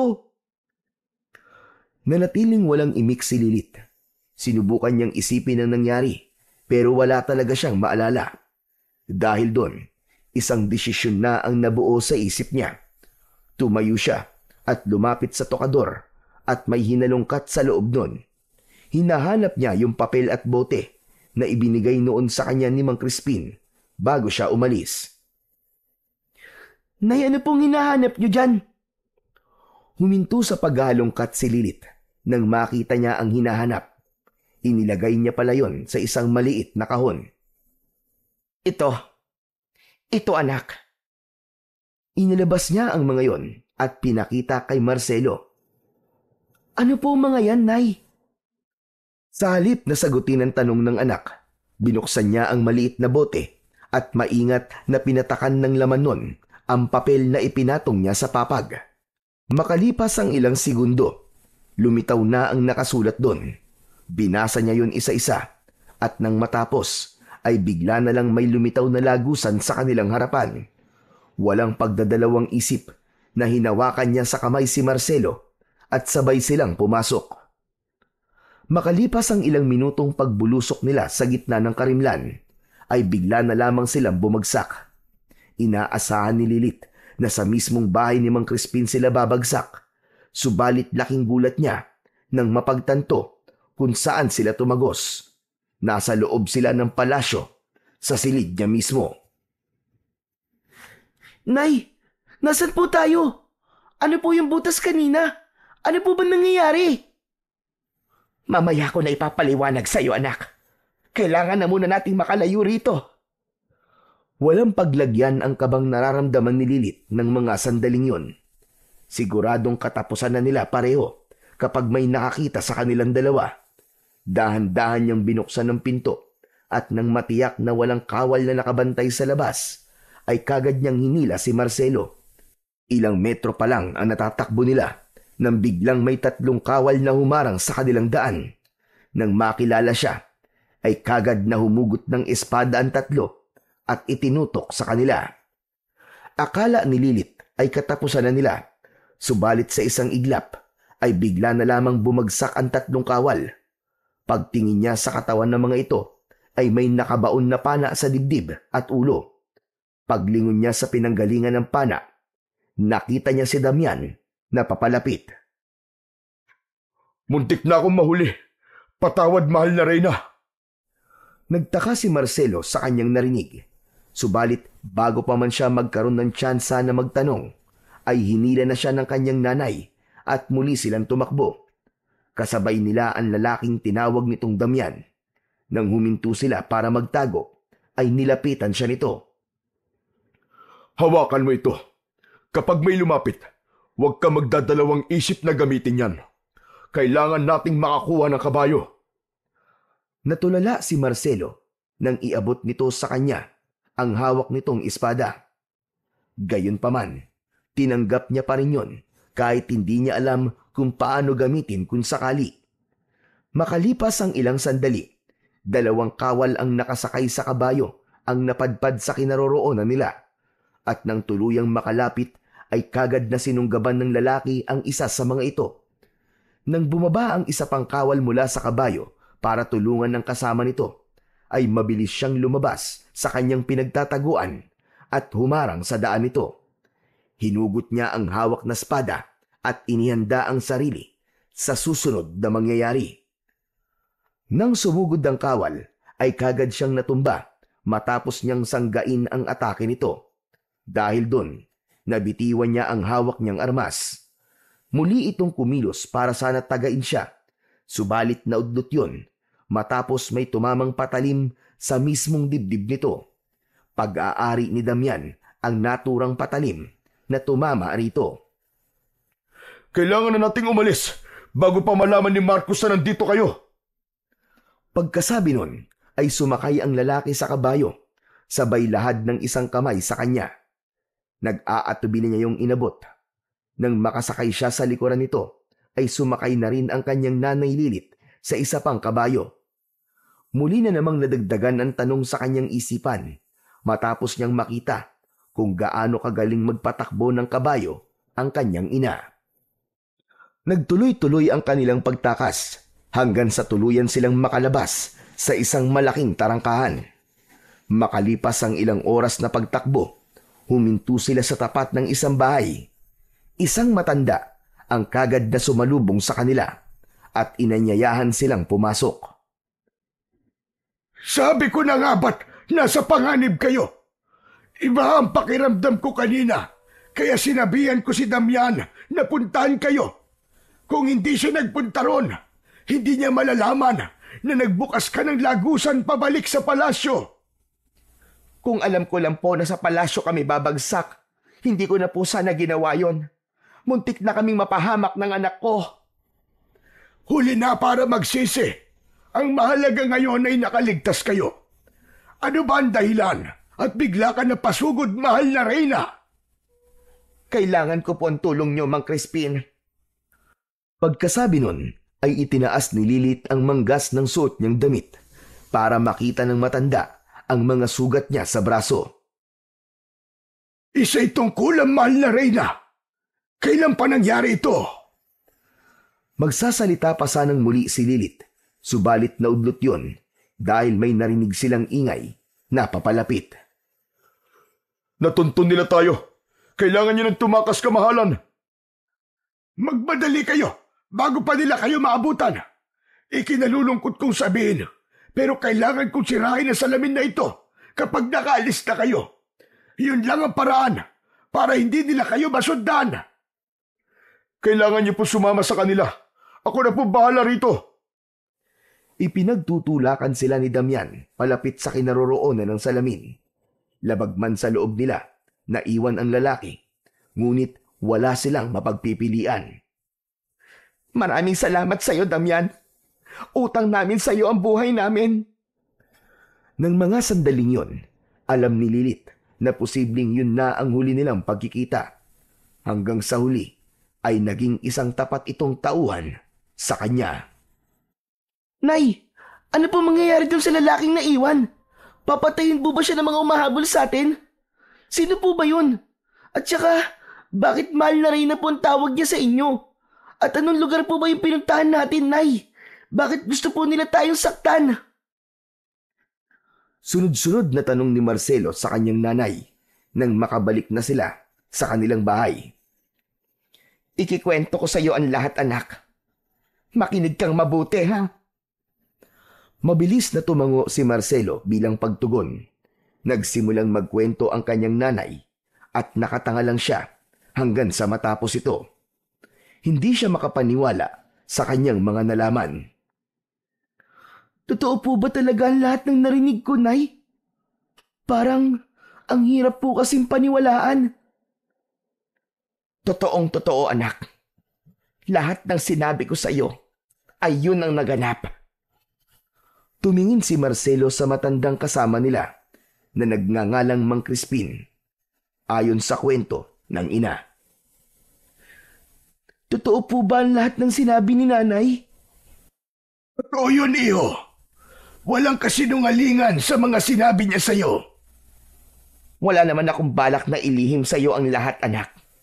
Pero ang gusto ko sana, kapag nasa tamang edad ka na, saka ko sasabihin sa iyo.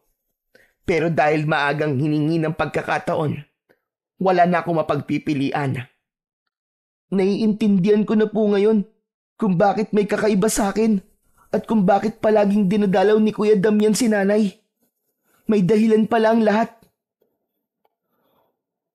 Walang ibang ginustong nanay mo kung hindi ang mailigtas ka. Mas pinili niyang umalis sa palasyo at tumira rito para lamang sa iyo. Ngayong nasa panganib ang buhay niya, sana gawin mo rin ang lahat para mailigtas siya. Parehong nagtaka si Marcelo at Lilith sa sinabing yon ni Mang Crispin. Ano po ang ibig niyong sabihin, Lolo? Sa pagkakataong ito, ikaw lang ang makakatulong sa nanay mo, mahal na prinsipe. Nasa loob ng katawan mo ang kakaibang lakas na kayang tumalo sa kahit na anong uri ng mangkukulam. Pero bago ang lahat, kailangan muna nating alamin kung sino ang may gawa nito sa mahal na reyna.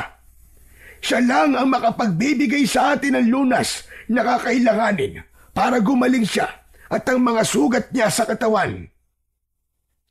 Paano ko po gagawin yun? Hindi ko po alam. Natatakot po ako sa posibleng mangyari.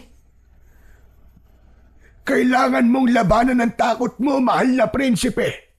Dahil kapag nagpadala ka sa takot, kukontrolin ka ng iyong kapangyarihan at kapag nangyari yun, hindi maganda ang magiging kalalabasan.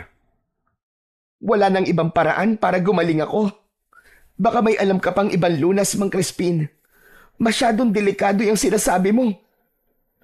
Wala nang ibang paraan, mahal na reyna. Nasa kamay mismo ng mangkukulam ang lunas na kakailanganin natin. Ang tanging magagawa ko lang sa ngayon ay sumaklolo sa oras na muli ka na naman niyang paglaruan. Lolo, makakaya ko po ba talagang talunin ng mangkukulam na may gawa po nito kay nanay? Oh, mahal na prinsipe, kailangan mo lang magtiwala sa iyong kakayahan. Kung ganon, pumapayag na po ako. Kung yun lang po ang tanging paraan para mailigtas ko po si nanay, gagawin ko. Huwag anak, ayos lang sa akin kung hindi ako gumaling. Ang mahalaga ay ligtas ka. Nay, buo na po ang desisyon ko. Hindi niyo na po ako mapipigilan. May tao ba kayong pinag-iinalaan na maaaring gumawa nito sa nanay mo? Tumingin muna si Marcelo sa kanyang nanay bago sumagot. Opo, si Ma'am Gloria po. Amo po siya ni nanay. May hawak ba kayong kahit na anong bagay na pag-aari nitong tao na sinasabi mo? Kailangan ko ng kahit na anong bagay na pag-aari niya para malaman ko kung mangkukulam nga ba siya o hindi. Marami siyang damit na binigay sa akin, mga pinaglumaan niya.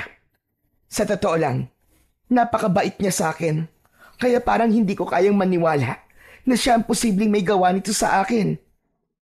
Iyang suot niyo po ngayon, hindi po ba galing po sa kanya yan, Nay? Sunod-sunod na tumango si Lilith. Maaari ko bang hawakan, kamahalan? Sige po, Mang Crispin. Bahagyang lumapit ang matanda at hinawakan ang laylayan ng damit ng kanyang nanay. Ano po nakita niyo, Lolo? Tanong niya matapos bitiwan ni Mang Crispin ang damit ng kanyang nanay. Takma ka sa hinala mo. Ang may-ari ng damit na ito ay isang matandang mangkukulam na nagtatago sa isang magandang muka. Pagkasabi nun ay tumingin ang matanda sa nanay niya. Natatandaan mo pa yung sinabi ko sa'yo nung araw bago kayo umalis, mahal na reyna? Yung tungkol sa aswang na mangkukulam na tumakas nun. Siya at itong si Gloria na tinutukoy nyo ay iisa. Inggit ang nakikita kong dahilan kung bakit niya ito ginawa sa'yo. Nagagalit ang mga mangkukulam kapag may nakikita silang mas maganda sa kanila. Yung sinasabi niyong may-ari ng mahiwagan salamin? Tama ka. At hindi ko inaasahan na buhay pa rin pala siya hanggang ngayon at nagtatago na sa ibang katawan. Dahil nagugulumihanan, hindi napigilang sumingit ni Marcelo sa usapan ng dalawa. Tama po bang narinig ko? Aswang namang kukulam si Mang Gloria? Oo, mahal na prinsipe. Pero wala kang dapat na ipag-alala. Nagawa na siyang talunin noon ng Lolo Marcelino mo gamit ang kapangyarihang yan. Kaya malaki ang tiwala ko na makakaya mo ring gawin ang ginawa niya. Siya po ba matinding nakalaban ni Lolo Marcelino? Oo, mahal na prinsipe. Siya rin ang tinitingala at itinuturing na pinuno ng mga aswang noon. Nang maglaban sila ni Marcelino, nagawa niyang makatakas matapos siyang masaksak ng lolo mo. Maaari ko po bang malaman kung paano po nagkaroon ng ganitong kapangyarihan si Lolo Marcelino? Masalimuot ang nakaraan ng lolo mo. Biktima siya ng eksperimento ng mga gustong mag-angkin sa banwa. Binatilyo pa lang daw siya noon nang dukutin siya at dinala sa isang lugar. At doon, sa pilitan na hinaluan ng dugo ng oso ang kanyang dugo. Sobrang natakot siya nung una sa mga pagbabago sa katawan niya. Pero sa huli, nagawa niyang kontrolin ang kanyang pagiging halimaw at ginamit niya yon para tumulong na magkaroon ng kapayapaan ng banwa. Siya rin mismo ang pumatay sa mga taong gumawa nun sa kanya. Natulala si Marcelo sa kwentong kanyang narinig. Parang nakikita niya sa kanyang isipan ang hirap na pinagdaanan ng kanyang lolo Marcelino. Magsasalita pa sana siya, pero naunahan siya ng kanyang nanay. Hindi mo kailangan maging bayani katulad ng lolo mo, anak. Ilalagay mo lamang ang sarili mo sa panganib. Walang imik na nagkatinginan na lang sila ni Mang Crispin dahil sa sinabing yon ng kanyang nanay. Matapos mamayani ang katahimikan sa pagitan nilang tatlo, ay isang itim na ibon na galing sa bubungan nila ang nakita niyang lumipad palayo. Kinagabihan, saktong 12:00 ng hating gabi, ay muli na namang umalulong ang mga aso. Kasunod nun, biglang bumangon ang kanyang nanay sa higaan at tila wala sa sarili na naglakad palabas ng silid at nagtuloy-tuloy sa pintuan. Wala po ba tayong gagawin? Tanong ni Marcelo kay Mang Crispin nang makita niyang lumabas na ng bahay ang kanyang nanay at tinatahak ang direksyon na papunta sa kakahuyan. Susundan natin siya. Ihanda mo ang sarili mo dahil posibleng makaharap mo na ngayon ang mangkukulam. Tandaan mo, mahal na prinsipe, nasa kanya ang lunas para tuluyang gumaling na ang nanay mo. Dahil sa sinabing yun ni Mang Crispin, ay biglang nag-umapaw ang determinasyon niyang talunin ang mangkukulam. Pagdating nila sa kakahuyan, nagkubli sila sa isang puno. Ilang metro ang layo mula sa kinatatayuan ng kanyang nanay. Makalipas ang ilang sandali, isang itim na ibon ang nakita nilang lumapit at biglang naging isang matandang babae na may mahabang buhok na kulay puti. Akala ko po, si Ma'am Gloria ang mangkukulam. Siya nga, ang nakikita mo ngayon ay ang totoo niyang itsura. Ito na ang pagkakataon mo, mahal na prinsipe. Lumabas si Marcelo mula sa pinagtataguan at pinukaw ang atensyon ng matandang mangkukulam. Hoy! Mangkukulam! Layuan mo ang nanay ko! Ako ang harapin mo! Humarap sa kanila ang matanda at sa pagtataka niya, hindi niya man lang kinakitaan ng pagkabigla ang mukha nito. Parang inaasahan na nito ang kanilang presensya. Ang mga sumunod na nangyari ay hindi niya napaghandaan. May binigkas na mahiwagang salita ang matanda at bago pa niya mahulaan kung ano ang balak nitong gawin, ay mabilis na nitong nahawakan sa kamay ang kanyang nanay at sa kahinilan ng may lumitaw na lagusan sa harapan nito. Kasunod nun, sabay na naglaho ang dalawa sa paningin nila. Lolo, saan po sila nagpunta? Sa banwa, nakapagtataka. Hindi siya nagulat nang makita tayo. Parang sinadya niyang sundan natin ang nanay mo para malaman natin kung saan niya dadalhin. Mukhang may alam siya sa totoo niyong pagkatao. Parang alam ko na po kung paano niya nalaman. Kahapon, pagkatapos niyo po sabihin sa akin ng lahat, may nakita po akong itim na ibon na lumipad palayo. Kung ganon, kaya niya dinala ang nanay mo para sumunod ka. Sa tingin ko, Balak niyang makipagtulungan kay Marcos. Ano po ang gagawin natin ngayon, Lolo? Wala na tayong mapagpipilian, mahal na prinsipe. Kailangan natin bumalik sa banwa para iligtas ang mahal na reyna. Hindi lang isang kalaban ang kakaharapin mo pagdating natin doon. Nakahanda ka ba? Nakahanda na po akong harapin ng lahat, Lolo. Nang marinig ang sinabing niyang yon, ay may binigkas na mga kataga si Mang Crispin at ilang sandali pa ay lumitaw na ang lagusan sa harap nila. Naunang pumasok ang matanda at sumunod siya. Bumulusok sila sa kawalan hanggang makarating sa kanilang destinasyon. Ilang kawal ang naabutan nilang naghihintay at kagad na itinutok ng mga ito ang hawak na armas sa kanilang dalawa. Bumukas ang pintuan at mula roon ay pumasok ang matandang mangkukulam kasama ang dalawa pang lalaki. Maligayang pagbabalik, mahal na prinsipe. Hinahanap mo ba ang inang reyna? Tumuon ang atensyon niya sa lalaking nagsalita. Base sa kasuotan nito, masasabi niyang ito ang kasalukuyang hari, ang kanyang tiyo Marcos. Hindi ako nagpunta rito para makipag-agawan sa trono. Gusto ko lang bawiin si nanay at makuha ang lunas mula sa mangkukulam na yan. Pagkasabi nun, ay itinuro niya ang matandang mangkukulam na noon ay nakangisi sa kanya. At sa tingin mo ba, papayag ako sa gusto mo mangyari? Hindi ka na makakalabas ng buhay sa silid na to. Naikuyom ni Marcos ang kanyang mga kamao nang dahil sa labis na galit. Inaasahan niya ng masama ang ugali ng kanyang tiyuhin, pero hindi niya akalain na higit pa pala sa inaasahan niya ang taglay nitong kasamaan. Napakasama mo! Hindi ako papayag na magtagumpay ka sa mga plano mo! Pagkasabi nun, ay inilabas niya ang matutulis niyang mga kuko. Dakma at kalmot ang ginawa niya sa bawat kawal na nagtangkang umatake sa kanya. Naging napakabilis ng kanyang mga pagkilos at nagulat na lamang siya nang nakahandusay na lahat ang mga tauhan ng hari. Ibigay mo sa akin ang kailangan ko at aalis na kagad kami! Sa halip na si Marcos, ay ang lalaking nasa tabi nito ang nagsalita. Kailangan mo muna kaming talunin bago mangyari ang gusto mo!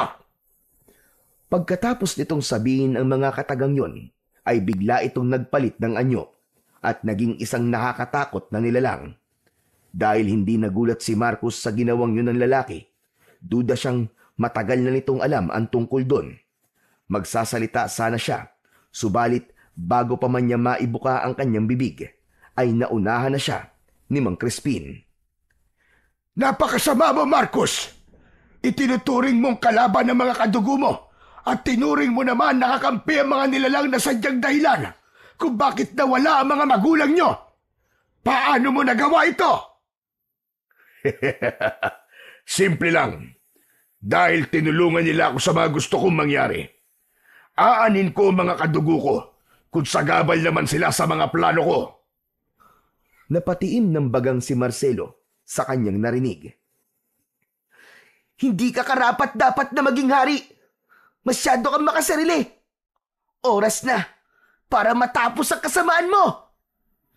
Sa halip na masindak, ay humalakhak pa ang lalaki at pagkatapos ay inutusan ng mga aswang at ang matandang babae na atakihin siya.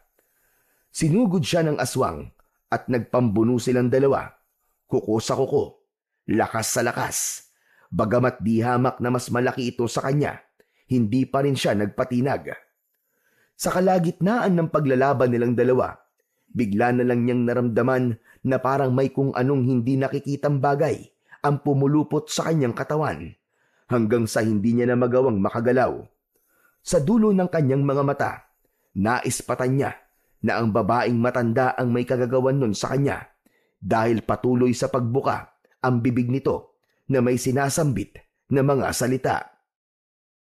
Dahil hindi makagalaw, hindi niya nagawang makailag nang atakihin siyang muli ng aswang. Sa balikat siya nito sinunggaban na kanyang ikinasigaw.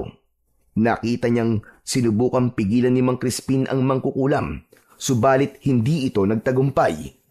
Sinakal ng matandang babae ang albularyo at inihagis sa kung saan. Dahil sa nasaksiyan, parang may biglang nabuhay na kung ano sa kanyang katawan. Kusa siyang nakawala mula sa orasyon ng mangkukulam matapos niyang maramdaman na unti-unting nagbabago ang kanyang katawan. Hanggang sa maging isa siyang malaking oso. Dinakma niya ang mangkukulam gamit ang isa niyang kamay at pinisilyon ng sobrang higpit. Pagkatapos ay ibinalibag. Nang ang aswang naman ang aatake sa kanya, ay humarap siya rito at umatungal ng malakas. Sa sobrang lakas ng ginawa niyang pag-atungal, inilipad ang aswang at humampas sa dingding. Nilapitan niya ito at sinunggaban sa leeg. At pagkatapos, iwinasiwas niya sa ere habang nakabaon ang matutulis niyang mga pangil sa balat nito. Binitiwan niya lamang ang aswang nang makita niyang tumakbo si Marcus. Nang habulin niya ang lalaki, ay ilang kawal ang humarang sa kanya. Bagamat nakaumang ang armas ng mga ito sa kanya, ay wala ni isa sa mga ito ang nagtangkang sumugod sa kanya. Kaya hindi rin siya gumawa ng hakbang para atakihin ng mga ito. Nagpatuloy siya sa pagsunod kay Marcus hanggang sa makarating sila sa kulungan kung saan naroon ang kanyang nanay. Kagad nitong itinutok ang hawak nitong espada sa leeg ng reyna. Huwag kang nalapit! Kung ayaw mong... Hindi na natapos pa ni Marcus ang iba pa nitong sasabihin dahil bigla na lang may espadang tumagos mula sa likuran nito. Nang bumagsak ang lalaki, ay doon lang nakita ni Marcelo kung sino ang sumaksak dito. Yun ay walang iba kundi si Damian. Hindi siya makapaniwala na buhay pala ang lalaki, pero bakas sa itsura nito na dumaan ito sa labis na pagpapahirap dahil duguan ang mukha nito at puro sugat sa katawan. Bumalik si Marcelo sa pagiging tao at kagad na nilapitan ang kanyang nanay matapos niyang makita na pati ang mukha nito ay tinubuan na rin ng sugat. Kailangan niya na magamot bago pa lumala ng tuluyan ang kalagayan niya. Nang marinig ang sinabi niyang yon, ay kagad na kumilos si Damian at binuhat ang reyna palabas ng kulungan na yon. Kagad silang hinarang ng mga kawal. Bilang mga kawal ng palasyo, obligasyon niyong protektahan ang mahal na reyna at ang mahal na prinsipe. Ibaba niyo ang mga sandata niyo. Napansin ni Marcelo na natigilan ang mga kawal at ilang sandali pa ay isa-isang nagbaba ng sandata sabay-sabay na humingi ng kapatawaran sa kanila habang nakayuko ang mga ulo. Nagpatuloy sila sa paglalakad hanggang makabalik sa silid ng kanyang pinanggalingan. Pagdating nila ron ay naabutan nilang sinasakal ng mangkukulam si Mang Crispin at paulit-ulit na tinatanong kung nasaan ang lagusang salamin. Mukhang balak na naman itong tumakas. Nang makita siya nito, ay kagad na rumihistro ang takot sa mukha nito. Hinugot niya ang espada ni Damian at naglakad palapit sa mangkukulam. Kung gusto mong makaalis dito, sabihin mo sa amin kung paano gagaling si nanay. Lumapit ang matandang mangkukulam sa kanyang nanay at pinahiran ng laway ang tiyan nito. Makalipas ang ilang saglit, isang bangaw ang lumabas mula sa bibig ng reyna at pagkatapos nun ay biglang naglaho ang mga sugat nito sa katawan. Iwinasiwas niya sa ere ang hawak na espada at hinati sa dalawa ang insektong galing sa loob ng katawan ng kanyang nanay. Pagkatapos nun, humarap siya sa mangkukulam at muling itinutok dito ang hawak na armas. Hindi ko pwedeng tuparin ang sinabi ko sa iyo kanina. Masyado ka ng maraming nabiktima. Kailangan mong pagbayaran ng lahat ng ginawa mo. Dahil sa sinabi niyang yon, biglang nagalit ang matandang mangkukulam at biglang nagpalit ng anyo at naging isang aswang. Sinubukan siya nitong atakihin, subalit bago pa man ito tuluyang makalapit sa kanya, ay naiwasiwas niya na kagad sa ere ang hawak na matalas na espada. Bumagsak ang ulo nito bago sumunod ang katawan. Lihim siyang nagulat sa kanyang ginawa.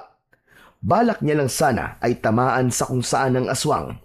Ngunit hindi niya alam kung paanong nangyari na nagawa niya itong pugutan ng ulo. Pambihira! Bigla ko nakita sa'yo si Marcelino. Ganyan na ganyan ang ginagawa niya sa mga aswang na nakakalaban niya noon. Ang totoo po niyan, Lolo. Hindi ko rin po alam kung paano ko po nagawa yun. Para bang kusa na lang pong kumilos sa mga kamay ko. Baka tinulungan ka ni Marcelo, ang iyong ama. Minsan na kasi siyang natakasan ng matandang aswang na ito. Tiniyak niya ngayon na hindi na ulit mangyayari yon. Biglang nagkamalay ang kanyang nanay at dito tumuon ang atensyon nila pareho. Nay, kumusta po ang pakiramdam niyo?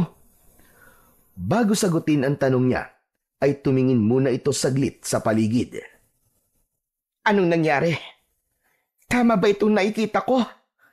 Nasa palasyo tayo. Opo, Nay. Dinala po kayo ng mangkukulam dito. Sumunod po kami ni Lolo Crispin para iligtas ka. Nang marinig ang sinabi niya, ay bigla itong nataranta. Hindi na dapat kayo sumunod dito, anak. Masyadong delikado. Baka makita kayo ni Marcos. Nay, huminahon po kayo. Wala na po sila. Patay na po.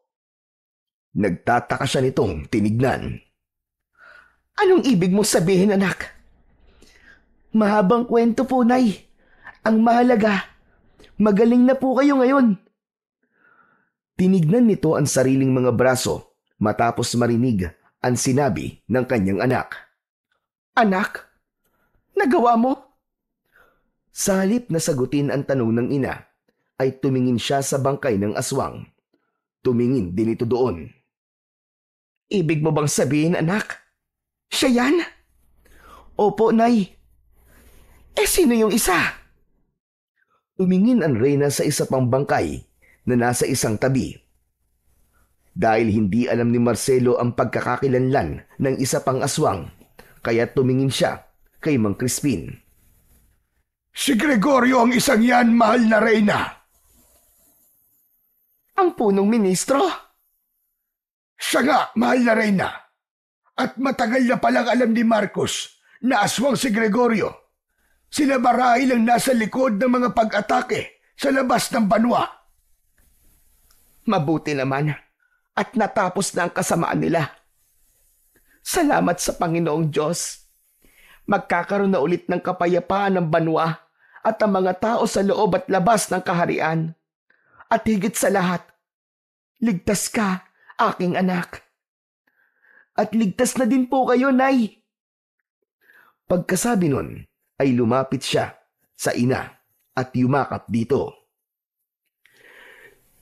Ligtas na ulit kayong manatili rito, mahal na reyna. Hindi nyo na kailangan magtago pa sa ibang lugar. Kailangan kayo ng banwa. Yun nga rin ang nasa isip ko, Mang Crispin. Bumitaw sa pagkakayakap si Marcelo at tumingin sa reyna. Ibig niyo po bang sabihin, Nay? Hindi na po tayo uuwi sa bahay natin? Anak, ito ang totoo mong tahanan. At isa pa, wala na rin namang lagusang salamin, kaya malabo na tayong makabalik. Mahal na reyna, hindi ko po binasag yung salamin. Itinago ko lang po sa ilalim ng higaan ni Mang Crispin para hindi nila makita. Sabay-sabay silang napalingon dahil sa sinabing yun ni Damian. Totoo po? Oo, mahal na prinsipe. Gayunpaman, hindi ka pa rin pwedeng umalis at manatili sa ibang lugar. Dito ang inyong tahanan. Kapalaran mong pamunuan ang kahariang ito. Naiintindihan ko po. Pero pwede naman po siguro akong pumasyal-pasyal doon, hindi po ba? Wala ako sa lugar, mahal na prinsipe, para magdesisyon. Tumingin si Marcelo sa kanyang nanay. Nay, pwede po ba? Oo naman, anak. At sasamahan pa kita. Napangiti siya matapos marinig ang sinabing yon ng kanyang ina. Talaga po, Nay? Oo naman, anak. Kung saan ka masaya, masaya na rin ako. Nay, maraming salamat po! Sa labis na tuwa ay muli siyang yumakap sa ina. Nang mga sandaling yon, batid ni Marcelo na kahit gaano pa kabigat ang responsibilidad na nakaatang sa kanyang mga balikat, kakayanin niya yon dahil palaging nandyan para sa kanya ang kanyang ina. Magmula noon, bumalik na ang kasaganahan at kapayapaan sa loob at labas ng palasyo. Wala ng aswang o mga mangkukulam na magbabalak na pabagsakin ang reyna at ang mahal na prinsipe. Hindi nagtagal, sa tulong ng gabay ni Mang Crispin at Damian at pagpapalaki ng maayos ng inang reyna kay Marcelo, ay kinoronahan ito bilang bagong hari ng banwa at tuluyan na rin niyang nakontrol ang kanyang dugo ng oso sa kanyang katawan. Sa kabila ng katahimikan na kanilang tinatamasa, hindi pa rin sila nagpakampante dahil alam nila na posibleng nakabantay lang at nagkukubli sa dilim ang mga masasamang nilalang na gustong kunin sa kanya ang dugo ng ginintuang oso at ang trono ng hari. Ngunit sa kabila noon, naniniwala siya na hanggang namamayani ang katapatan at pagmamahalan sa palasyo, ay walang kahit na anong puwersa ng kadiliman ang mananalo sa kanila.